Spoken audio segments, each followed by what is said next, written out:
Did have this time to see off the ambassador who's leaving with Laura very soon, but we will fet him to the best of our abilities today. These are always very difficult for me. This one is no exception. The ambassador is a very good friend of all of ours in protocol. He's been very supportive. He actually shows up at our events, which is always very nice. Although I have to admit, with Director Clapper here, I had to first question if you had done something wrong. But, you're a very good friend. You're the consummate diplomat. Obviously dresses the part as a good Italian would, but is warm, is gracious, is a patriot. Is steadfastly committed to building the bonds between our countries, and we are grateful for that. As a person, as a human being, he shares those same traits that make him a good diplomat. He is, again, kind, courteous, gracious, warm, and loyal. We will miss those traits. We'll miss that person. We'll miss Laura. We'll miss the wonderful events that you have at Via Firenze, and we know that this is just farewell, adio por ora, that we will see you. Is that okay? My one semester of Italian, my teacher always said I had it in a Spanish accent. So, but buona fortuna, and we hope to see you again very soon. Thank you, Peter. Thank you so much.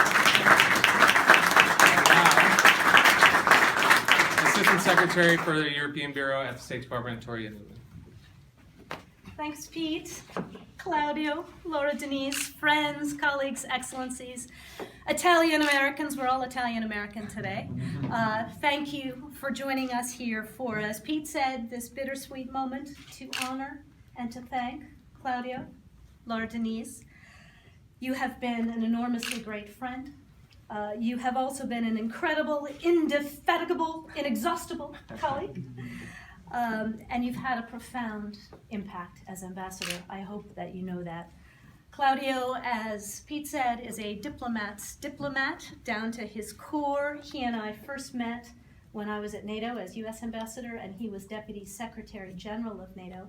And we worked brilliantly together there, and he brought that same spirit and hard work and incredible wonkery and ability to go deep into detail to his job here. He has worked tirelessly, I don't have to tell this crowd, to enhance the bonds between the U.S. and Italy, to strengthen the things that we do together.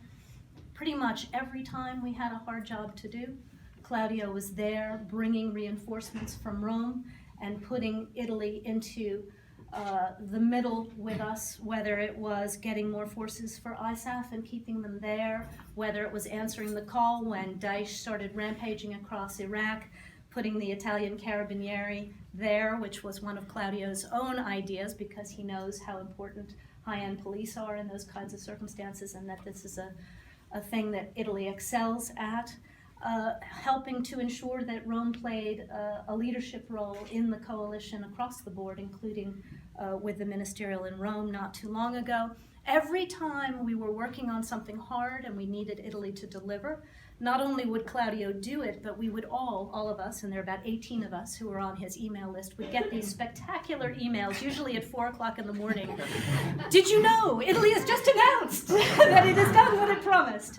And we love those. We love those emails, and we love being together on them, creating community in the interagency by announcing that Italy was with America. And the less happy ones, when we fell down on the job of giving back reciprocal love to Italy, Claudio was equally indefatigable in saying to us, we need to be in this meeting, we need to be part of this, and he kept us all honest and strengthened the relationship in the process. You pushed us closer together, you brought Rome and Washington closer together. And for that, we are very, very thankful, and I think the results are there to prove it. You're also a master juggler of bosses. It's a little bit less of a dynamic period in terms of Italian changes of government than some of us witnessed earlier in our careers, but it's still been pretty dynamic for Claudio. He and Laura Denise had been here exactly 3 days when Prime Minister Monti showed up for a visit, and he had to manage that one. The second one was former President Napolitano, a dear friend of all of ours, and he not only assured that we took good care of President Napolitano, but that the visit was used to really showcase the, 10, 20, 15 years of work we had done together with him.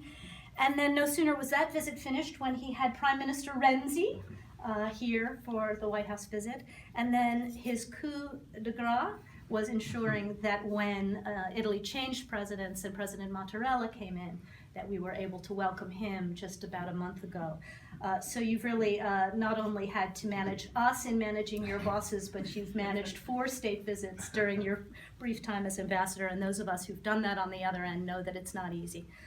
Claudio's also been indefatigable on the TTIP issue, ensuring that Italians understood it, that Italians were thinking about how to take advantage of it, but also helping to sell it across the United States. I see Ambassador Froman back there. Do I get to call you Ambassador? You can call me lots of I can.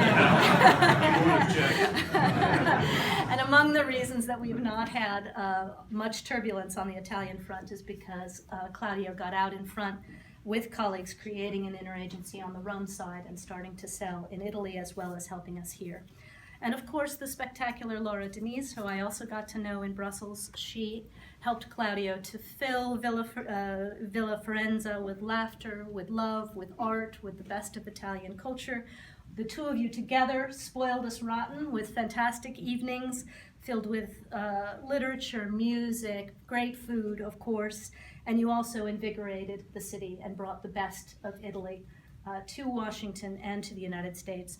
We're very grateful that you also opened your house for charitable causes in the best spirit of Italy and the United States.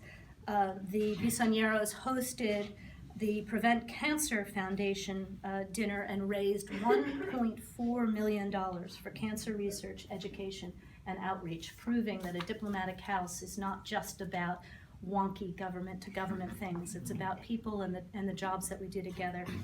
Claudio also had some fun, as did Laura Denise. 2013 was the Italian Year of Culture, which was basically Claudio's excuse to visit all 50 of the United States, over 50 different cities, hosting Italian-American events at 80 U.S. institutions, 200 cultural things, theater performances, art exhibits, seminars, things on nanotechnology, really just deepening those bonds and making sure that every American feels their connection to Italy.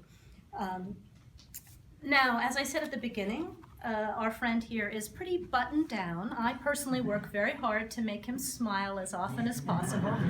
But the secret is that he's actually got quite an artistic streak. I don't know how many people here know that he starts every day at his piano, getting some music and some culture and some art into his day. And his other little secret talent that I didn't know about until yesterday, and I'm kind of upset that I didn't get an invitation. He is a private flyer, and whenever he gets a little time, he goes and he borrows a Cessna or rents a Cessna and goes up in the air and gives himself a little bit of a breather.